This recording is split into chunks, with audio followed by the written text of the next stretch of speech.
Le Club Imo Radio J vous est présenté avec le concours de 123loger.com, votre partenaire pour louer un logement. 123loger.com, l'immobilier dans le bon sens. 123loger.com. Radio J. Le Club Imo Radio J, Marc Ezrati.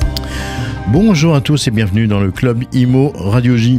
Aujourd'hui, j'ai le plaisir de recevoir Éléonore Slama. Elle est maire adjointe du 12e arrondissement de Paris en charge du logement. C'est aussi une experte de l'urbanisme durable et auteure du livre « En finir avec le gâchis des mètres carrés ». C'est paru aux éditions Apogée. Bonjour Éléonore. Bonjour Marc. Alors, d'abord une question toute simple. Comment on définit la sous-utilisation des mètres carrés ? Alors aujourd'hui, on parle beaucoup du gaspillage alimentaire, du gaspillage de l'eau, de l'énergie, de la fast fashion, de la mode jetable. Mais il y a un grand oublié, le gaspillage immobilier. Alors ce gaspillage, il se caractérise bien sûr par la vacance, qui est un phénomène qui est assez connu. On connaît bien. Aujourd'hui, 3 millions de logements sont vacants sur l'ensemble du territoire national. Et nous comptons 110 000 à Paris, je crois. Oui, et nous comptons 5 millions de mètres carrés de bureaux vides, rien qu'en Ile-de-France. Et 5 millions de mètres carrés. Oui, tout à fait. Et plus de 170 000 hectares de friches aujourd'hui disponibles sur l'ensemble du territoire. Mais il y a en plus de cette vacance un phénomène un peu moins connu qui est la sous-utilisation massive et généralisée de nos mètres carrés. C'est vraiment là-dessus sur lequel j'insiste dans mon ouvrage. Savez-vous qu'à peu plus de 80% du temps, nos bureaux, nos écoles, nos équipements publics sont vides et ne servent strictement à rien et à personne. Et alors que nous sous-utilisons massivement ces mètres carrés, pourtant, l'artificialisation des sols continue. Aujourd'hui, c'est l'équivalent de 4 à 5 stades de foot qui sont artificialisés toutes les heures. Et en même temps, puisque c'est une expression à la mode, la crise du logement est absolument terrible. Aujourd'hui, nous avons un manque criant de logements, en particulier de logements abordables. Nous comptons 4,2 millions de personnes sans abri, de personnes mal logées, 330 000 sans abri et près de 2000 enfants qui dorment à la rue en cette rentrée. Il nous faut résoudre ces paradoxes et enfin changer de regard sur les mètres carrés qui nous entourent et de mieux utiliser nos espaces. Alors, l'intensification des usages, cela concerne seulement certains types de bâtiments et seulement les grandes villes et métropoles ? Alors, véritablement, tous les types de bâtiments sont concernés par ces sujets de gaspillage immobilier, que ce soit les bureaux, les logements, les équipements et même les espaces publics. Tout à fait. Et c'est pas pour ça qu'il faut absolument tout intensifier tout le temps à 100%.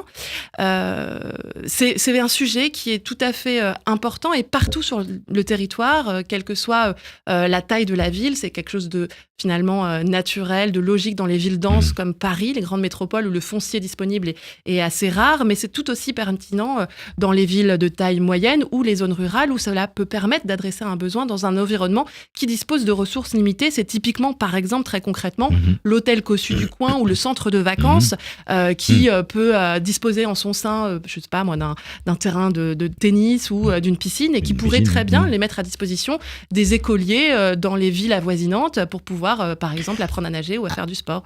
Éléonore, justement, quels sont les principaux bénéfices d'une meilleure utilisation des bâtiments ? Alors, les bénéfices écologiques sont assez évidents. Si on utilise mieux un espace, on a potentiellement moins besoin de construire. Et le secteur de la ville est l'un des plus carbonés, est l'un des plus polluants de la planète.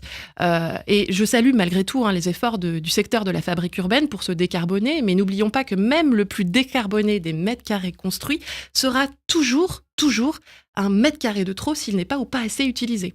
Alors, en intensifiant les usages, ça permet d'améliorer la vie des habitants ? Tout à fait. Intensifier les usages, j'en suis persuadée, ça va nous permettre de vivre mieux.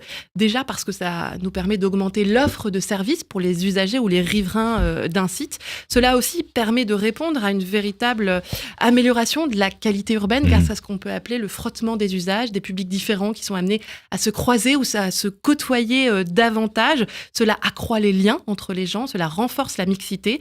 Ça peut créer aussi des synergies absolument insoupçonnées, une sorte de cross-fertilisation, une sorte de fertilisation croisée en bon français. Intensifier les usages nous permet à nouveau de faire se recroiser les hommes, de recréer un nous et de faire société. Alors comment on peut justement mieux utiliser les mètres carrés existants, notamment dans ces temps morts Alors, la nuit.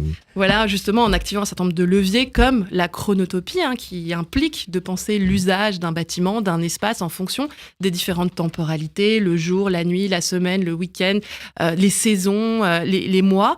Vous avez aussi la mutualisation, qui est le fait de partager un espace entre plusieurs usagers. L'hybridation, qui consiste à utiliser un espace pour plusieurs usages, un même espace pour plusieurs usages. Et bien sûr, la réversibilité, qui est la capacité d'un lieu à muter dans le temps. Éléonore, on va marquer une petite pause, le temps de découvrir l'info du jour. L'info du jour vous est présentée avec le concours du site goflint.fr. Goflint.fr, première plateforme de dépose d'annonces gratuite et de mise en relation dédiée à la recherche de biens immobiliers. Goflint.fr. Et aujourd'hui, on va parler d'un loft marseillais qui a été complètement incroyable et qui a été vendu récemment, mais pas à un riche investisseur, au contraire à une association. Alors, ce loft est incroyable parce qu'il est grand, il est beau, il y a une plage en teck, une piscine intérieure. Et l'association Le Grand Bleu vient de le racheter. C'est un lieu au cœur des quartiers nord de Marseille qui deviendra un centre de formation pour les maîtres nageurs sauveteurs. C'est un loft qui a été conçu par l'architecte Rudy Ricciotti, qui est le créateur du MUSEM. Ce bâtiment accueillera des cours théoriques pour 25 à 30 stagiaires et proposera également des espaces de coworking. C'est une nouvelle vie pour ce loft qui passe de maison d'architecte à un espace de formation en gardant tout son charme et sa grandeur. L'info du jour vous a été présentée avec le concours du site goflint.fr. Le monde de l'immobilier est une jungle. Trouvez votre nid parmi plus de 400 000 annonces quotidiennes de goflint.fr. Goflint.fr. Radio J. Le Club Imo Radio J, Marc Ezrati. Et on retrouve notre invitée Éléonore Slama, maire adjointe du 12e arrondissement et auteur du livre En finir avec le gâchis des mètres carrés. Éléonore, vous avez des exemples concrets à nous donner de mètres carrés sous-utilisés qui pourraient être réinventés pour répondre à la crise du logement ? Oui, alors il faut savoir que sur ces sujets, strictement rien n'est à inventer, mais pour autant, tout reste à faire. Alors, il y a déjà aujourd'hui de nombreux exemples. J'en prendrai quelques-uns sur la mutualisation des espaces, par exemple. L'exemple du bâtiment d'enseignement mutualisé à Paris-Saclay, qui regroupe en son sein 7 écoles d'enseignement supérieur et qui permet, par le partage des locaux, la mise en place de projets multidisciplinaires et inter-établissements. Vous avez, si vous prenez l'immobilier tertiaire, par exemple, les exemples de Novaxia, avec son siège social Station 45, qui se transforme en tiers-lieu associatif, ouvert à toutes et tous le soir et le week-end, ou pourquoi pas le siège le siège Métal 57 de BNP Paribas Real Estate, qui accueille en son sein une rue intérieure bardée de tout un tas de commerces.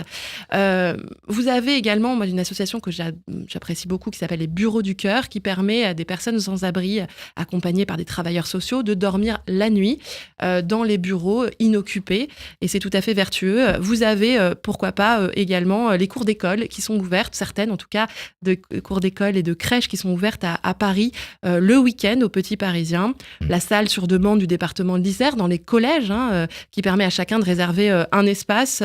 Et là, je sors par exemple d'un séminaire à Rennes sur la chronotopie, où il me parlait d'une expérimentation qu'ils viennent de mener dans une école. Et ces travaux leur ont permis justement de réaliser une économie sur donc ces travaux sur la chronotopie,